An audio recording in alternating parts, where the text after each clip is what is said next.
আসসালামু আলাইকুম। ওয়ালাইকুম আসসালাম। বাবা তোমরা কি খাইবা খাও, আমি বিল দিবনি। সামনে নির্বাচন তো, একটু খেয়াল রাখো। চাচা, আমাদের জানা মতে আপনার অর্থনৈতিক অবস্থা খুব খারাপ চাচা, তারপর নির্বাচন করতেছেন, এটাই তো সবচেয়ে বড় পাওয়া। আপনি খুব ভালো মানুষ। হ্যাঁ, ভালো মানুষ। আপনি আবার আসলে এলাকায় উন্নয়ন হবে আশা করা যায়। কাকা আপনার কাছে তো টাকা নাই, আমি বিলে দিয়ে দিই, পরে আমার দিয়ে দিন।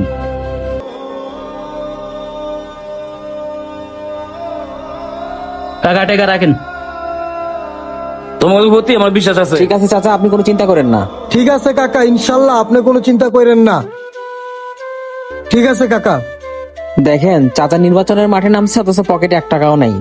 অন্যের টাকা দিয়ে চাই বিল দিয়ে হ্যাঁ, গেল। ঠিক বলেছেন। ভাই আসসালামু আলাইকুম। আসসালামু আলাইকুম। ওয়ালাইকুম আসসালাম। ভাই ডাকছিলেন ভাই, এই জন্য আসছি ভাই।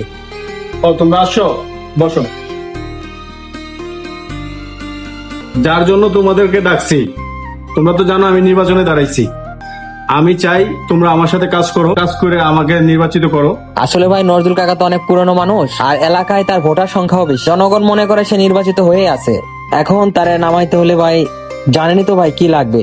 কি বলেন ভাই? তোমাদের যত টাকা পয়সা লাগে আমি দিব, কারণ আমি নির্বাচিত হতে চাই। তোমরা আমার জন্য কাজ করবা। ওই নজরুলকে হারাতে হবে, ওই নজরুল যেন নির্বাচনে না জিততে পারে। তোমাদের কাছে আমার একটা দাবি। জি ভাই, আপনি আমাদের উপরে ভরসা রাখতে পারেন। আপনাকে এবারে নির্বাচনে পাশ করাবো ইনশাল্লাহ। হ্যাঁ ছোট ভাইরা, তোমাদের উপরে আমার বিশ্বাস আছে। ঠিক আছে ভাই, আপনি টাকা রেডি করেন, আমরা নিয়ে পৌঁছে যাই, ঠিক আছে? ঠিক আছে ভাই, আসি তাহলে।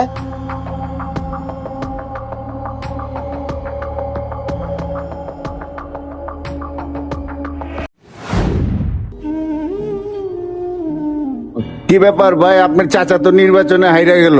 ভাই এই সব হইলো টাকার খেলা, বুঝছেন? আরে রবি ভাই বসেন। ভাই কি খবর আপনার? ভাই কামটা কি ঠিক করলেন?